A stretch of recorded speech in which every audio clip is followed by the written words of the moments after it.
बिस्मिल्लाहिर्रहमानिर्रहीम। आज तक के मुअज़्ज़ज़ नाज़रीन अस्सलाम वालेकुम। अब किस्त 33 मुलाहिज़ा फरमाए। प्रसाद कहाँ है? क्या वो चला गया? मैंने पूछा। नहीं, थाई मांगने का। वो तो रात भर तुम्हारे पलंग की पट्टी से लगा बैठा रहा है। 1 घंटा पहले मैंने जबरदस्ती उसे यहाँ से उठाया है। सो रहा है इस वक्त। लेकिन ये है कौन? क्या तुमने इसे यहाँ लाकर गलती नहीं की? नहीं। मेरे होंठों पर खफीफ सी मुस्कुराहट आ गई। ये काबिल एतमाद आदमी है। अगर मुझे इस पर जरा सा भी शुबा होता तो इसे यहाँ कभी ना लाता। मैं चंद लम्हों को खामोश हुआ और फिर रुक रुक कर बताने लगा कि रामन प्रसाद कौन है और उससे मेरी मुलाकात कैसी हुई थी। अगर वो मेरे साथ ना होता तो मैं उस गेस्ट हाउस से जिंदा लौटकर नहीं आ सकता था। उसने अपनी जान पर खेलकर मेरी जान बचाई। उसने गेस्ट हाउस में होने वाले हंगामे की तफसील बता दी थी। लेकिन वो लोग कौन थे? टाइगर या उसके आदमी? थाईवांग ने पूछा। किम और दारा, मैंने जवाब दिया। क्या? थाई उछल पड़ी। हाँ, मैंने कहा।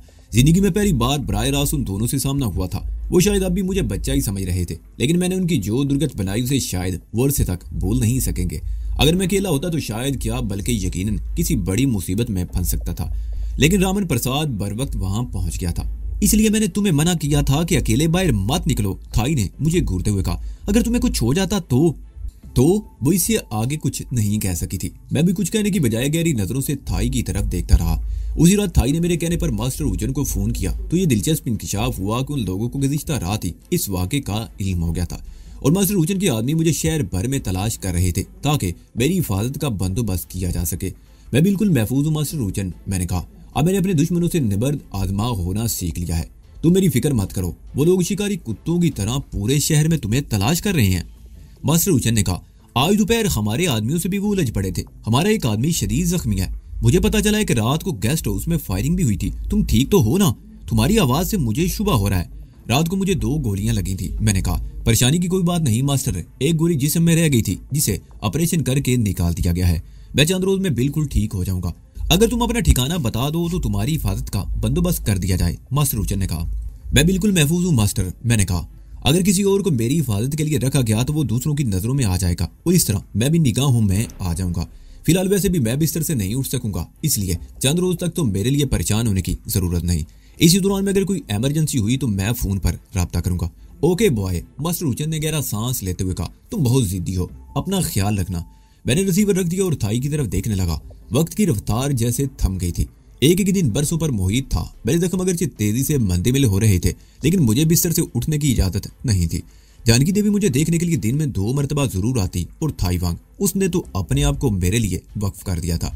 वो ज्यादातर मेरे पास ही बैठी बातें करती रहती।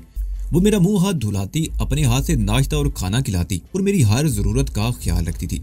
रामन प्रसाद भी कैद होकर रह गया था, बल्कि वो खुद भी मुझे छोड़कर जाना नहीं चाहता था। वो भी मेरे आस पास ही मुंडलाता रहता था।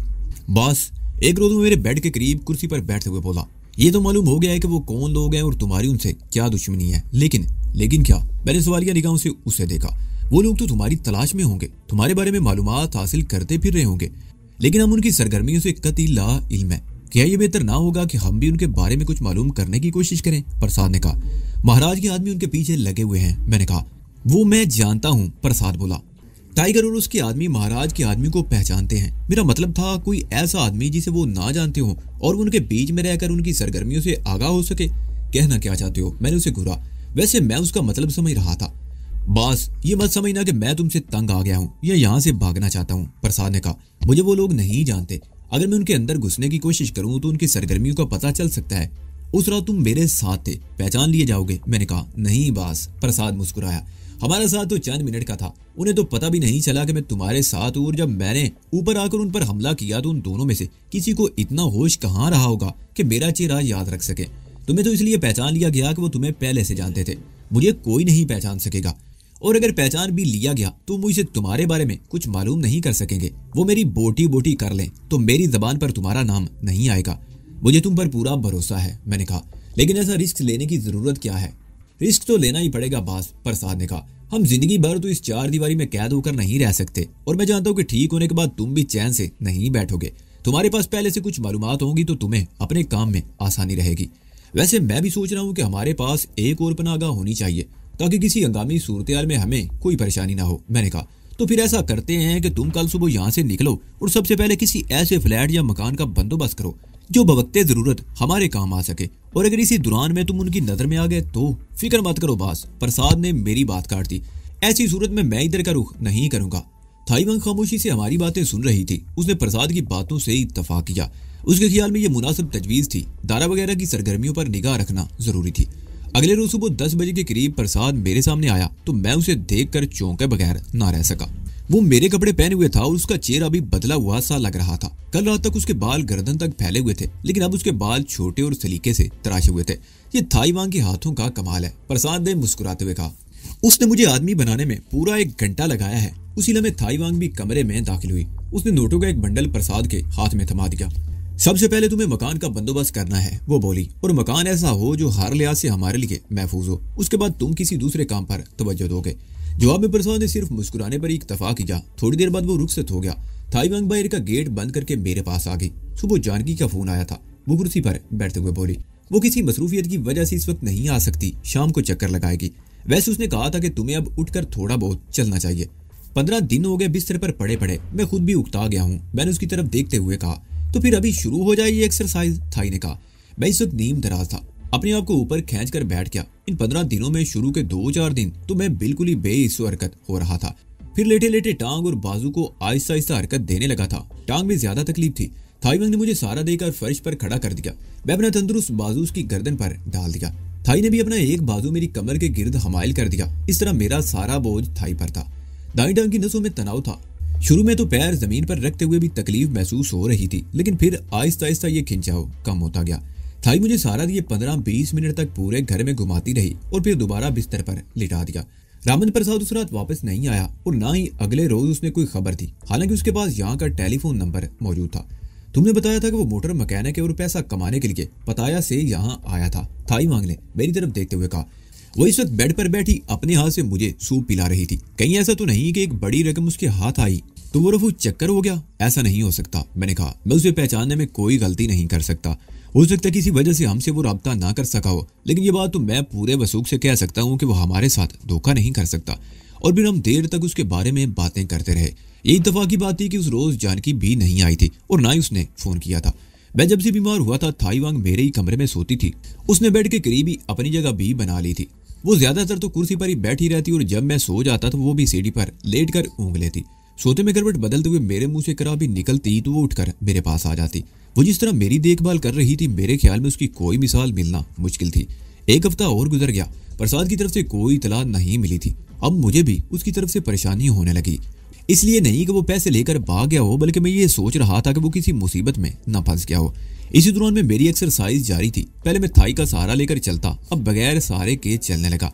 जानकी भी मेरे इलाज पर पूरी तवज्जो मरकूज रखे हुए थी। मास्टर उचन से भी राब्ता होता रहा था। प्रसाद को गए हुए 11वां दिन था। मैं बिस्तर पर आंखें बंद किए लेटा था। दिमाग पर कुछ गनूदगी सी तारी थी। शायद मैं सो जाता, लेकिन टेलीफोन की घंटी की आवाज से मैं चौंक गया। गहरी खामोशी में वो आवाज बम के धमाके से कम साबित नहीं हुई। सीढ़ी पर ऊँगती हुई थाई भी उछल पड़ी। कई रोज से टेलीफोन इसी कमरे में रखा हुआ था। थाई ने परेशान नजरों से मेरी तरफ देखा और फिर सीटी के सराहने की तरफ एक साइड टेबल पर रखे हुए टेलीफोन की तरफ देखने लगी। इस वक्त किसका फोन हो सकता है? वो कुछ नर्वस सी नजर आ रही थी। शायद जानकी देवी हो, इसके सिवा और कौन हो सकता है, मैंने कहा। थाई वांग ने रिसीवर उठा लिया। वो रिसीवर कान से लगाए खामोश रही। उसने हेलो भी नहीं कहा था और जब दूसरी तरफ से हेलो कहा गया तो वो बोली, हेलो, कौन हो तुम, किससे बात करनी है? और फिर दूसरी तरफ की आवाज सुनकर थाई के चेहरे पर तमानियत सी आ गई। उसने रामन प्रसाद का नाम लेते हुए रिसीवर मेरी तरफ बढ़ा दिया। हेलो प्रसाद, कहाँ गायब हो? खैरियत तो है? मैंने माउथ पेस में कहा। सॉरी बॉस, इतने दिन तक तुम्हें इतला नहीं दे सका। रिसीवर पर प्रसाद की आवाज सुनाई दी। दरअसल कुछ ऐसी सूरत में फंस गया था कि मुझे तुमसे फोन पर राब्ता भी करने का मौका नहीं मिल सका। मेरे पास कुछ दिलचस्प और सनसनीखेज इतलात हैं। अगर तुम जाग रहे हो तो मैं आ जाऊं। तुम इस वक्त कहाँ से बोल रहे हो? मैंने पूछा। वांग विंग जाए रेलवे स्टेशन के एक पब्लिक फोन बूथ से, प्रसाद ने कहा। मुझे वहां पहुंचने में 4 मिनट से ज्यादा नहीं लगेंगे। ठीक है, आ जाओ, मैं तुम्हारा इंतजार कर रहा हूँ। मैंने कहकर रिसीवर थाई वांग की तरफ बढ़ा दिया, जिसे उसने क्रैडल पर रख दिया। वांग विंग जाए रेलवे स्टेशन के करीब है, 4 मिनट में पहुंच जाएगा, मैंने थाई की तरफ देखते हुए कहा। वांग विंग जाए रेलवे स्टेशन किंग टॉक्सन के मुजस्मे वाले चौराहे से जरा आगे था। हमारे घर का फासला आधे मील से ज्यादा नहीं था और मेरे ख्याल में रामन प्रसाद को ज्यादा से ज्यादा 15 मिनट में पहुंच जाना चाहिए। मेरा ख्याल दुरुस्त निकला। ठीक 15 मिनट बाद कॉल बेल की आवाज सुनाई दी। थाई ने सिर्फ स्लीपिंग सूट पहन रखा था। उसने टेबल पर रखी हुई फल काटने वाली छुरी उठाई और मेरी तरफ देखते हुए बाहर निकल गई। 4 मिनट बाद वो रामन प्रसाद के साथ अंदर दाखिल हुई। रामन प्रसाद नीले रंग की बेल बॉटम पतलून और सफेद शर्ट पहने हुए था। क्लीन शेव और सलीके से बने हुए बाल, वो खासा स्मार्ट लग रहा था। उसने आगे बढ़कर पहले मुझसे हाथ मिलाया, फिर पेशानी पर भूसा दिया और बेड के करीब बैठकर मेरी खैरो आफियत दरियाफ्त करने लगा। कहाँ गायब रहे, बिलाकर मैंने पूछा। और वो दिलचस्प और सनसनीखेज खबरें क्या हैं जिनका तुमने टेलीफोन पर जिक्र किया था? इन चंद दिनों के दौरान में मैं ये जान चुका हूँ कि किम और दारा कौन है और वो तुम्हारे दुश्मन क्यों हैं। रामन प्रसाद ने कहा। मैं ज्यादा तफसीलात में नहीं जाऊंगा क्योंकि तमाम हालात व वाकयात तुम मुझसे बेहतर समझते हो। मुझे जो कुछ मालूम हुआ है उसका खुलासा यह है कि दारा हीरोइन की स्मगलिंग का एक रैकेट बनाने के लिए सिंगापुर आया था, लेकिन वहां तुम्हारे बाप से आमना सामना हो गया। दारा का ख्याल था कि तुम्हारा बाप सिंगापुर में उसके रास्ते की रुकावट साबित हो सकता है, इसलिए उसने किम और चीफ आंग जैसे सफाक दरिंदों की मदद से तुम्हारे माँ बाप को कत्ल करवा दिया। लेकिन ये इंकिशाफ बाद में हुआ कि तुम बच गए और उस वारदात के चशमदीद गवाह हो। उन्होंने तुम्हें कत्ल करने की कोशिश शुरू कर दी, जिनमें वो अब तक कामयाब नहीं हो सके। वो लोग तुम्हारा ताकुब करते हुए पहले कोलालंपुर और फिर यहाँ आ गए। या उन्होंने टाइगर जैसे एक सफाक दरिंदे की खिदमत हासिल कर ली, लेकिन तुम्हें भी महाराज ने अपनी पनाह में ले लिया था, इसलिए उनका काम कुछ और मुश्किल हो गया। टाइगर महाराज से तसादुम नहीं चाहता, मगर दारा के उकसाने पर बिलाखिर उसे महाराज के खिलाफ कदम उठाना पड़ा, जिसके नतीजे में दोनों तरफ के कई आदमी मारे गए और ये सिलसिला हुनूस जारी है। वो चंद लम्हों को खामोश हुआ, फिर बात जारी रखते हुए कहने लगा। दारा नाम का वो शख्स जो तुम्हारा असल दुश्मन है, तुम्हें फना के घाट उतारने की जिम्मेदारी टाइगर वगैरह को सौंप कर कई मरतबा सिंगापुर जा चुका है और उसने अपना वहां एक सिंडिकेट कायम कर लिया है जिसमें 3 बड़े शामिल है। एक आदमी पाकिस्तानी है जो कुछ अरसा पहले वहां आया है, दूसरा एक मुकामी यूरेशियन है और तीसरा एक इंडियन हिंदू है। उस सिंडिकेट का सरबराह दारा ही है। अभी माल की आमद या तरसील का सिलसिला शुरू नहीं हुआ, इब्तदाई इंतजामात हो रहे हैं। और इसके अलावा और क्या? मैंने उसके खामोश होने पर सवालिया निगाहों से उसे देखा। दारा और टाइगर गोल्डन ट्राई एंगल में भी किसी से राब्ता करने की कोशिश कर रहे हैं। चीफ आंग इस सिलसिले में इन दिनों चियांग राय गया हुआ है, रामन प्रसाद ने कहा। ये दोनों खबरें वाकई सनसनीखेज और चौंका देने वाली थी। तुम्हें ये सब कुछ कैसे मालूम हुआ? मैंने पूछा। पैसे में बड़ी ताकत होती है बास, प्रसाद मुस्कुराया। उस रोज यहाँ से निकलने के बाद मैंने सबसे पहले तुम्हारी ख्वाहिश के मुताबिक एक मकान का बंदोबस्त किया। ये मकान दरिया के उस तरफ फरान नोक रोड की एक बगली गले सोए 57 पर वाक़ है और हर लिहाज से महफूज है। और दिलचस्पी की बात यह है कि उसके नीचे एक तय खाना भी है। बहरहाल वो चंद लम्हों को खामोश हुआ, फिर बोला। उस रात मैं उस गेस्ट हाउस में गया जहाँ दारा और किम से तसादुम हुआ था। मेरे दिल में हल्का सा खौफ भी था कि अगर पहचान लिया गया तो वो लोग मुझे जिंदा नहीं छोड़ेंगे। वहां दारा भी था और किम भी। वो 2-3 मरतबा मेरे करीब से गुजरे, लेकिन मुझे नहीं पहचान सके। तसादुम वाली रात उनकी तमाम तर तवज्जो तुम पर ही थी। मैं तो साये की तरह उनके सामने आया। वो तो मेरा चेहरा भी अच्छी तरह नहीं देख सके होंगे, इसलिए मुझे पहचान नहीं सके। वहीं पर मेरी मुलाकात पामिला नामी उस लड़की से हो गई। उस लड़की का बाप हिंदू और माँ थाई है। उसकी माँ भी एक शिकारी औरत थी, बेटी भी उसके नक्शे कदम पर चल रही है। पामिला ने मुझे भी शिकार समझकर फांसने की कोशिश की और मैं फंस गया। वो मुझे एक दौलतमंद बिगड़ा हुआ नौजवान समझ रही थी और मेरे पास पैसे की कमी नहीं थी। मैंने उसे बढ़िया सी शराब पिलाई और उस पर दिल खोलकर पैसा खर्च किया। पामिला को मैंने बताया कि मेरा ताल्लुक चियांग राय से है और यहाँ कोई बिजनेस करना चाहता हूँ। वो मुझे मुख्तलिफ मशवरे देती रही और फिर हुआ ये कि मैं रोजाना पामिला से मिलने लगा। मैं उसे एक रोज भी अपने उस मकान पर नहीं ले गया, बल्कि वो मुझे अपने साथ लेकर जाती रही। वो चाइना टाउन के इलाके में वाक़े घटिया से इलाके में अपने बाप के साथ रहती है। पामिला की माँ पिछले साल चंद गुंडों के हाथों मारी गई और बाप शराबी है। उसे काम धंधे से कोई दिलचस्पी नहीं। उसने शराबी को अपनी जिंदगी बना लिया है। जब उसे शराब के लिए पैसे नहीं मिलते तो बेटी को पीटता है। मैंने पहले ही रोज अंदाजा लगा लिया था कि पामिला का ताल्लुक टाइगर के सर्कल से है। मेरा ये अंदाजा दुरुस्त साबित हुआ। उस पर मैं पामिला को अपनी गिरफ्त में लेने के लिए उस पर पैसे लुटाता रहा और उसके बाप को भी बर्दाश्त करता रहा। मेरी मेहनत रायगा नहीं गई थी। उन लोगों को भी शायद मुझ पर किसी किस्म का शुबा हो गया था। पामिला मुझसे थाई वांग, वैदान और महाराज के कुछ खास आदमियों के बारे में कुरीदती रही। महाराज के आदमियों के नाम पर तो मैं इस तरह भड़क उठता था। मैंने बातों ही बातों में ये तासर दिया था कि महाराज के आदमियों के हाथों मेरा एक अजीज तरीन आदमी मारा गया था, इसलिए मैं महाराज और उसके आदमियों को अपना दुश्मन समझता हूँ। लेकिन मेरे पास इतनी ताकत नहीं कि मैं अपने उस दोस्त के कत्ल का इंतकाम ले सकूं और उस नफरत की वजह से महाराज और उसके किसी आदमी का नाम भी सुनना नहीं चाहता। उसके कई रोज बाद मेरी मेहनत रंग लाई और कल रात पामिला ने इस बात का इंकशाफ किया कि जो अभी मैं बता चुका हूँ। तुम तो वाकई बहुत काम के आदमी निकले। मैंने मुस्कुरा कर उसकी तरफ देखा। वैसे ये वैदान कौन है जिसके बारे में पामिला मुझसे कुरीद कुरीद कर पूछ रही थी? उसने सवालिया निगाहों से मुझे देखा। वैदान ये तुम्हारे सामने बैठा है। थाई वांग ने पहली बार जबान खोली और इसकी जिंदगी जाननुम बना रखी है उन वैश्यों ने। ओह, प्रसाद चौंक गया। सॉरी बास, मुझे तुम्हारा नाम मालूम नहीं था। वैसे एक बात बताऊं, तुम्हारे नाम ने उन पर दहशत तारी कर रखी है। वो तुम्हें हर कीमत पर खत्म करना चाहते हैं और मैं उनके लिए डेथ वारंट की हैसियत रखता हूँ। मैंने कहा, मैं अभी पूरी तरह तैयार नहीं हूँ।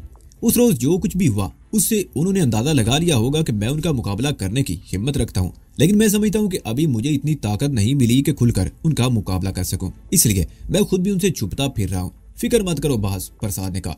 आज तुम उनसे छुपते फिर रहे हो, कल वो अपनी जान बचाने के लिए जाए पनाह ढूंढते फिरेंगे। वैसे पामीला के बारे में एक बात बताना तो मैं भूल ही गया। वो क्या? मैंने सवालिया निगाहों से उसे देखा। दारा बैंकॉक आया था तो सबसे पहले उसकी मुलाकात पामीला से हुई थी, प्रसाद ने कहा। वो कई रोज पामीला के पास रहा और फिर पामीला ही के तवज्जो से उसकी मुलाकात टाइगर से हुई। पामीला कभी कभी टाइगर के किसी क्लब में डांस प्रोग्राम भी करती है, लेकिन गुज़िश्ता रात उसकी बातों से मैंने अंदाजा लगाया था कि वो दारा से कुछ खैंची खैंची सी रहने लगी है। उसकी वजह शायद ये है कि दारा अब दूसरी लड़कियों पर ज्यादा तवज्जो देने लगा है। हाँ, ये बात तो हो सकती है, मैंने कहा। औरत की फितरत बड़ी अजीब होती है। वो जब किसी मर्द को अपनी तवज्जो का मरकज बना लेती है तो उसे अपनी मलकियत समझ लेती है, और जब वो मर्द किसी और औरत की तरफ मुतवज्जो होता है तो वो उसे पसंद नहीं करती, और बाज़ औक़ात वो ऐसा भयानक इंतकाम लेती है कि देखने वाले कांप उठते हैं। अब तुम्हें करना यह है कि बातों का जाल बिछाकर पामीला को अपनी गिरफ्त में ले लो और किसी तरह उससे सिंगापुर के उन तीनों आदमियों के नाम वगैरह मालूम करने की कोशिश करो जो दारा की सिंडिकेट के ओहदेदार हैं। ये काम तुम्हें बड़ी होशियारी से करना होगा। अगर उसे जरा भी शुबा हो गया तो तुम्हारी जिंदगी का चिराग गुल हो जाएगा। उसके साथ ही तुम्हें एक और भी काम करना होगा। वो क्या? प्रसाद ने पूछा। चाइना टाउन के इलाके में एक मुख्तसर सा फ्लैट किराए पर ले लो ताकि तुम्हारे पास ये कारदी ठिकाना हो जाए। मैंने कहा, अगर तुम्हें मजीद पैसों की जरूरत हो तो मेरे पास इतने पैसे हैं कि मैं मजीद 1 महीना आराम से गुजार सकता हूँ। प्रसाद ने कहा, तो ठीक है, अब मैं चलता हूँ। रुकोगे नहीं? मैंने पूछा। नहीं, प्रसाद ने नफी में सारी लाया। अगर रात भर गायब रहा तो कहीं पामीला को किसी किस्म का शुबा ना हो जाए। Okay, wish you good luck. मैंने उसकी तरफ हाथ बढ़ा दिया। सेम टू यू, प्रसाद ने मुस्कुराते हुए कहा। उसके जाने के बाद थाई गेट बंद करके आई तो वो सीटी पर लेटने की बजाय कुर्सी पर बैठ गई। मेरी तरह शायद अब उसकी नींद भी गायब हो गई थी। सॉरी वैतान, मुझे उस लड़के की नीयत पर शक नहीं करना चाहिए था, थाई ने मेरी तरफ देखते हुए कहा। आज तो मैं भी कुछ ऐसी बातें सोचने लगा था, मैंने मुस्कुराते हुए कहा। और फिर हम प्रसाद के बारे में बातें करने लगे। प्रसाद ने मुझे मायूस नहीं किया था। मैंने उसे सिर्फ एक वक्त का खाना खिलाया था और वो मेरा जरखरीद गुलाम बन गया था। मेरा उस पर कोई दबाव नहीं था, लेकिन वो दोस्ती के नाम पर मेरे लिए अपनी जान तक लुटाने को तैयार हो गया था। वो वाकई एक सच्चा और खरा आदमी था। अगर वो ना मिलता तो दारा के बारे में ये तमाम मालूमात हासिल ना होती। मुझे पता ही ना चलता कि वो सिंगापुर में सिंडिकेट कायम कर चुका था। उसका पाकिस्तान से सिंगापुर आने का मकसद यही था कि वो वहां हीरोइन की स्मगलिंग का अड्डा बनाना चाहता था। लेकिन मेरे बाप को वो अपने रास्ते की रुकावट समझता था। उसने मेरे बाप को तो रास्ते से हटा दिया, लेकिन मैं मौजूद था। मैंने तय कर लिया था कि दारा को उसके घिनौने मकासद में कामयाब नहीं होने दूंगा। एक हफ्ता और गुजर गया। रामन प्रसाद फिर गधे के सर से सींगों की तरह गायब हो गया, लेकिन अब मुझे उसकी तरफ से कोई परेशानी न थी। मैं समझ गया था कि वो एक दलेर और ज़हीन नौजवान है और हर किस्म की सूरत का मुकाबला करना जानता है और उसके बारे में परेशान होने की जरूरत नहीं थी। मैं अब किसी सहारे के बगैर चलने लगा था। जख्मों से खून बह जाने से मेरे अंदर जो कमजोरी पैदा हुई वो बदतदरीज दूर होती जा रही थी। जानकी देवी की दी हुई दवाएं बड़ी तेजी से अपना असर दिखा रही थी और सबसे बढ़कर थाई वांग की तीमारदारी मुझे इस सूरत पर हैरत थी। इसने मेरे लिए दिन रात एक कर दिया था। वो इस तरह मेरी देखभाल कर रही थी कि कोई माँ अपने बच्चे की देखभाल भी ना करती होगी, लेकिन वो मुझे अपना बच्चा तो बहरहाल नहीं समझती थी। मैं ये भी नहीं जानता था कि उसने ज़हनी तौर पर मुझसे क्या रिश्ता वाबस्ता कर रखा है, लेकिन इस रिश्ते की गहराई का अंदाजा बहरहाल मैं लगा सकता था। जानकी देवी अब रोजाना नहीं तो 2-3 दिन के वक्फे से आती थी। मुझे इस तेजी से रूबरू से होते देखकर वो भी हैरान हो रही थी। उस रात वो मुझे देखने आई तो मैं हस्बे मामूल लान में टहल रहा था। थाई लान के बीच में कुर्सी पर बैठी हुई थी, जिसने मेरी एक्सरसाइज में कभी नागा नहीं होने दिया था। और मेरा ख्याल ये थाई वांग ही थी जिसकी वजह से मैं इस वक्त चल रहा था। अगर वो ना होती तो मैं अब तक शायद बिस्तर पर ही पड़ा होता, लेकिन थाई वांग ने ही मेरे अंदर इतनी हिम्मत पैदा की थी और अब तो वो मुझे 1-1 घंटे तक चलाती रहती थी। इस वक्त रात के 10:30 बजे थे। मुझे टहलते हुए आधा घंटा हो चुका था। कभी मैं रुककर थाई से बातें करने लगता और कभी फिर चलने लगता। इसी दौरान में एक कार गेट के सामने आ रुकी। इस तरह रुकी कि उसके हेडलाइट्स की रोशनी गेट की झुर्रियों से अंदर आने लगी। मैं लान के उस हिस्से की तरफ चला गया जहां पौधों की बहुतायत थी। पौधों के पीछे दीवार के साथ चलता हुआ मैं मेन गेट के करीब पहुंचकर पौधों के पीछे रुक गया। थाई अभी तक कुर्सी पर बैठी हुई थी और जब काल बैल की आवाज सुनाई दी तो वो उठकर गेट की तरफ चलने लगी। मैं भी तैयार खड़ा था कि अगर कोई गड़बड़ हो तो क्या कार्रवाई कर सकूं। थाई ने मेरी तरफ देखा और गेट खोलने से पहले ऊंची आवाज में पूछा, कौन है? बाहर कौन है? मैं हूँ जानकी। ये आवाज सुनकर मेरे मुंह से भी गहरा सांस निकल गया। थाई ने गेट खोल दिया और जानकी अंदर आ गई। उसने एक बास्केट भी उठा रखी थी जिसमें जरूरत की और चीजों के अलावा फल वगैरह भी थे। जानकी देवी भी कुछ देर हमारे साथ बैठी रही और फिर हम अंदर आ गए। जानकी ने खुद ही बास्केट से चीजें निकाल कर मेज पर रख दी और वो 2 सेब प्लेट में काट कर ले आई। मुझे तो नहीं थी कि तुम इतनी जल्दी बिस्तर से उठकर इस तरह चलने फिरने लगोगे। वो मेरी तरफ देखते हुए बोली, मैं तुम्हारे हौसले और कुव्वत इरादी की दाद देती हूँ। बाद लोग तो मामूली सी तकलीफ पर भी महीनों बिस्तर से लगे पड़े रहते हैं, और तुम्हारी तरह मजबूत कुव्वत इरादी के मालिक लोग बीमारी की हालत में भी बिस्तर पर लेटना पसंद नहीं करते। इसमें कुव्वत इरादी का दखल तो है, लेकिन मैंने मुस्कुराते हुए कहा, मेरी इस तरह चलने फिरने में थाई की कोशिशों का ज्यादा दखल है। अगर ये ना होती तो मैं अब तक वाकई बिस्तर पर पड़ा होता। हाँ, मैं थाई की हिम्मत की भी दाद दूंगी। जानकी ने मुस्कुरा कर कहा, अच्छा अब तुम अपना बाजू दिखाओ। मैंने शर्ट की आस्तीन ऊपर उठा दी। पट्टी तो कई रोज पहले उतार दी थी। जख्म की जगह पर और उसके आसपास सुर्ख निशान सा रह गया था, जिस पर मैं बाकायदगी से मरहम लगा रहा था। जानकी ने सर हिला दिया और मेरी तरफ देखते हुए बोली, अब तुम इस सोफे पर लेट जाओ, मैं तुम्हारी पिंडली के जख्म का मुआयना करूंगी। उसने जो हदायत दी मैंने उस पर अमल किया। ठीक है, वो मेरी टांग का मुआयना करने के बाद बोली, इन दवाओं को इस्तेमाल करते रहो, सिर्फ चंद रोज की बात है, उसके बाद तुम घोड़े की तरह दौड़ने लगोगे। वो चंद लम्हों को खामोश हुई, फिर बारी बारी हम दोनों की तरफ देखते हुए बोली, अब तुम्हारे लिए एक और इतला है। वो क्या? मैंने चौंक कर उसकी तरफ देखा। कल शाम एक बख्शू मेरे क्लिनिक पर आया था। जानकी ने कहा, बख्शू का क्लिनिक पर आना कोई नई बात नहीं। सरकारी हॉस्पिटल के बावजूद ये बख्शू लोग अपना इलाज कराने के लिए जिस क्लिनिक में चाहे घुस जाते हैं, लेकिन वो बख्शू बीमार नहीं था। तो फिर मैंने उलझी हुई नजरों से उसे देखा। वो मुझे किसी औरत को दिखाने के लिए अपने साथ ले जाना चाहता था, जानकी ने कहा, और चंद लम्हों की खामोशी के बाद बोली, उस वक्त क्लिनिक पर कुछ मरीज मौजूद थे। मैंने उसे 1 घंटे बाद आने को कहा, और 1 घंटे बाद जब मैं क्लिनिक बंद करने के लिए निकली तो वो बख्शू एक तरफ बैठा मेरा इंतजार कर रहा था। मुझे उसके साथ जाना पड़ा। वो बख्शू मुझे सैलूम रोड की एक बगली गली में वाक़े इमारत में ले गया, जिसकी तीसरी मंजिल पर वाक़े फ्लैट में वो औरत मौजूद थी जिसे वो दिखाना चाहता था। वो औरत कौन थी? मैंने पूछा। मैं उसे नहीं जानती, उसका नाम शाहीवान है, बख्शू ने कहा, और ये लड़की उसे सड़क पर बड़ी उबतर हालत में पड़ी हुई मिली थी। वो उसे उठाकर अपने फ्लैट में ले आया। पड़ोस के फ्लैट में रहने वाली औरत की मदद से उसका उलिया दुरुस्त करवाया और उस बिल्डिंग में रहने वाली एक नर्स को बुला लिया, लेकिन बात नर्स की समझ में नहीं आई थी, या जानबूझकर वो पीछे हटना चाहती थी। उसने मशवरा दिया कि इस लड़की को हॉस्पिटल ले जाया जाए, और बख्शू हॉस्पिटल ले जाने की बजाय मेरे पास आ गया। क्या नाम बताया था तुमने उसका? शाहीवान, मैंने पूछा। हाँ, बड़ी खूबसूरत सी लड़की है, जानकी ने कहा। बात कुछ समझ में नहीं आई। मैं बड़बड़ाया, बख्शू तो आम तौर पर औरतों से दूर ही रहते हैं। अगर उसे उबतर हालत में कोई औरत सड़क पर पड़ी हुई मिल गई थी तो वो उसे किसी सरकारी हॉस्पिटल में पहुंचा देता, लेकिन फ्लैट? तुम यहाँ के बख्शुओं को नहीं जानते, जानकी ने कहा। ये लोग तो मंदिरों के पुजारियों से भी 4 हाथ आगे हैं। बाद लोग तो महज इसलिए बख्शुओं का सादा लिबास ओढ़े हुए हैं कि उनसे कोई पूछगछ ना की जाए। ऐसे बख्शु करोड़पति होते हैं। वो नाजायज जराए से दौलत समेटते हैं और ऐसे ऐसे गैर कानूनी धंधे करते हैं जिनके बारे में सुनकर हम जैसे लोगों की गर्दन शर्म से झुक जाती है। मेरा ख्याल है थाईवांग ने तुम्हें कोई ना कोई ऐसी कहानी जरूर सुनाई होगी। कहानी सुनाने की क्या जरूरत है, ये खुद अपनी आंखों से देख चुका है, थाईवांग ने कहा। शूफांग को तुम नहीं भूले होगे, जिसने हमें पहाड़ वाले कांटे से अगवा कराया था। वो भी तो एक बख्शू ही था। मैं उसे कैसे बोल सकता हूँ, मैंने गहरा सांस लेते हुए कहा। बहरहाल तुम कुछ बता रही थी। वैसे शाहीवान के नाम से एक चेहरा मेरे जहन में उभर रहा है। पहले तुम अपनी बात पूरी करो, फिर मैं बताऊंगा। मैंने शाहीवान का मुआयना किया तो इंकशाफ हुआ कि वो मां बनने वाली है, और उसके साथ ही वो हिरवन की आदि भी है, जानकी ने कहा।